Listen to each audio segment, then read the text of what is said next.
Daisy, is Courtney, what was the result of that injury in the end? What can you tell us?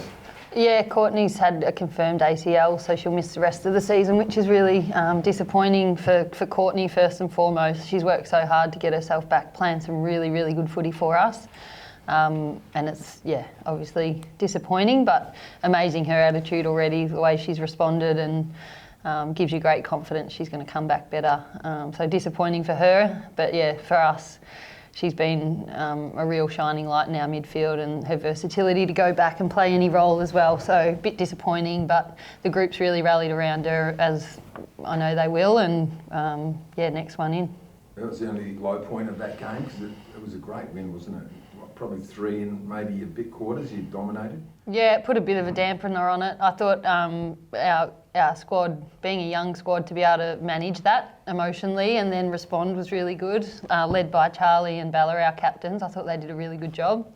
And then probably our start was a little bit disappointing. We thought took us a little while to get going with our appetite for the contest and our desperation to defend. But once we got that right, we sort of controlled big parts of the game and showed a fair bit of what we've been working on, which was pleasing. The last 2 wins, biggest in the club's history. How that Melbourne game before that, you look back on that now as a bit of a turning point? Yeah, we had some pretty honest conversations off the back of the Melbourne game, and it just gave us great feedback that whilst we'd come a long way, that when you play against these top teams, we'll face another one this weekend, if you're just fractionally off, they really make you pay. So it was tough off the back of a difficult loss against Fremantle in really tough conditions, and then travel out to Casey. So we had to manage energy and a few things through that little period. But we've been honest about the good teams can, and we want to be one of those teams that can and do. So we did some work on it, and we've made a few little slight adjustments with the way that we attack our weeks, and it's been good to get the results off the back of that. Offensively, great for the team's belief, because defensively I think you're the 4th best in the comp, but defensively we speak about our best offensive looks coming from good defence. I think when we fight really hard to win the ball back in dangerous areas, it makes it easier to attack. But definitely we're growing in our understanding of where our strengths and weapons lie with our offence, and how to make the right decisions at different stages of the game, but also with where we are on the ground. So it's been good to see that growth and get a bit of reward for it. Tell us about Jess Wrench. I reckon she'd be one of your favourites, wouldn't she? And no. Where does that I'll cop it if I say she is. So where does that physicality come from? It's incredible. Somewhere in country Victoria, or off a farm, I think, is where, somewhere in the tanks of her farm is where that toughness comes from. But she's a ripper. She is super competitive, and a bit like what we saw on the weekend. You could see it in her draft tapes. She doesn't. If she makes a mistake, as the ball's flying sideways, she's already moved on to the next thing. Like, she just wants to compete in the next moment. I think it's one of her greatest strengths, and just her want to defend and to tackle and to do whatever the team needs. She's such a good teammate, isn't she, Charlie? But I think the thing that allows her to do it over and over again at the moment is how much work she's put into her game. So, went after her pre-season with her strength and her running. And then, you marry up the athlete that she is with her mindset of just being competitive and wanting to win. It's pretty powerful, and it gives us plenty to work with, given that she's just a second-year player. Charlie, 50 games, what does it mean to you? Yeah, I'm super proud to play 50 for the club. We were talking about it with Daisy before, and she was a fair bit older before she played her 50. So, super grateful and just, proud of both myself, but also just women's footy in general. I think that's a pretty cool thing that young girls are playing so many games at such a young age. So, super proud and excited, and hopefully we can, turn up against Adelaide, because it'll be a good test, but we're really looking forward to the challenge. And as someone who's been around for a few years now, what's this season been like for you, where there's these records tumbling with margins and wins and that sort of thing? How exciting is it for the playing group? Yeah, it's been really enjoyable. I think we spoke about it in our team meeting before training, actually, and it's more just so process driven and such a week to week mindset, and we're not sitting around talking about all the records that we happen to be breaking just through playing good footy and team footy. So we're obviously in a really good spot and enjoying our footy, and it shows out on track, and we're getting results from it. So we're super clear on what we have to do. Have you found the captaincy? Yeah, really enjoyable. Bella and I have both really enjoyed it, and obviously we were super honoured to be voted in by the group, and felt really backed by the staff as well, which was awesome. It's been good fun so far. Yeah. Chasing a maiden finals berth, there's 4 matches to go. It's very real now. Yeah. You don't have to rely on other teams. It's the ball's in your court.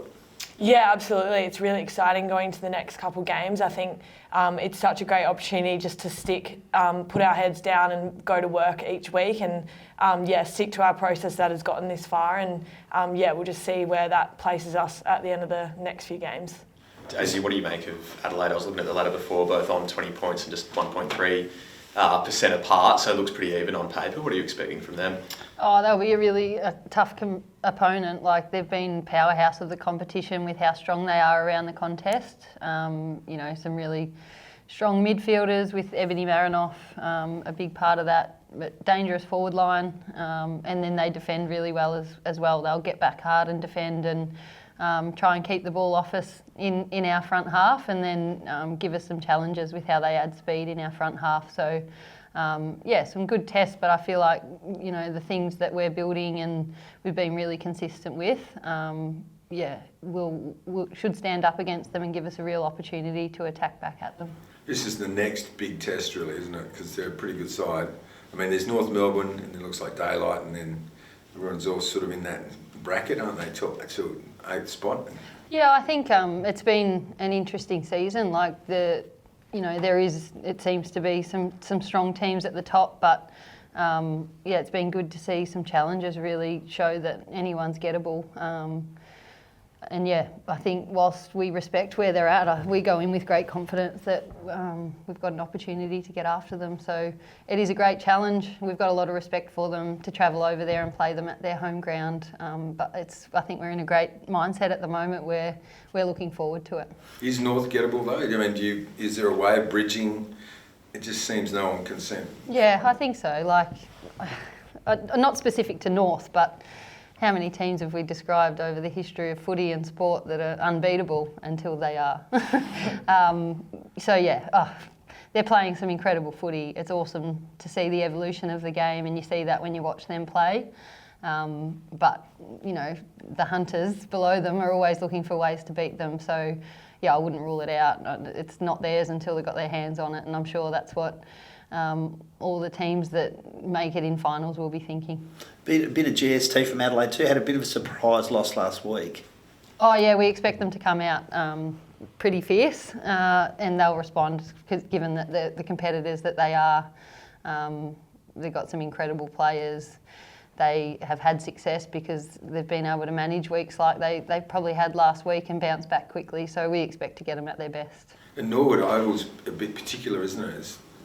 Do you coach the girls on about how to play it, or how do you deal with it?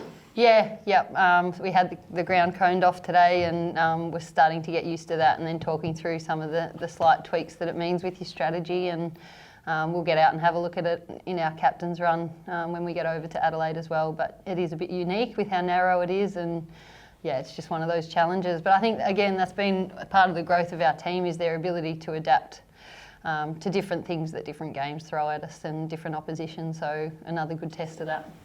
Can you enlighten us who might come in for Courtney? Roxy Rue will actually come back in. So awesome to see Charlie play her 50th game for the club.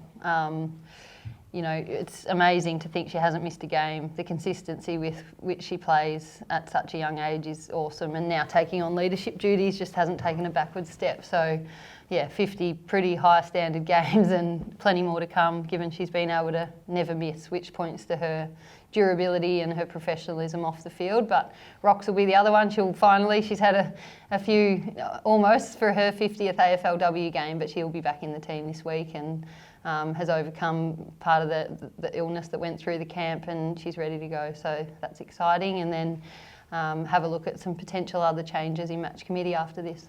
It's 50 straight for you, Charlie, eh? Yeah. Where do you think that resilience comes from? All the extra training you do? Or? Nah, not a fast twitch muscle in my body, so I had nothing to pull in there. I don't know. Probably just a really strong S&C. We're so lucky here. We've got such a good support staff around us. So in terms of injury and things like that, just like really good support around us and things like that. But not too sure. It's amazing. Ella Roberts, could she lay claim to being the best player in the comp, do you reckon? Oh, absolutely, yeah. I think so, definitely. She's unreal, and I pinch myself sometimes when I watch the way that she flies at the footy and then gets knocked over and bounces up straight away. Like, it's unreal to watch, and to be on the same team as her, I'm really proud. So, it'll be interesting to see at the end of the year, but Els will keep doing her role every single week for us, which we're just so proud of her for. And just in your 50 game stretch, is there anyone in particular, player or coach, who's really helped you along your journey that you can think of, putting you on the spot a little bit? Daisy, obviously. Well said. Well said. There's been plenty of people that have helped me throughout my career, which I'm super grateful for.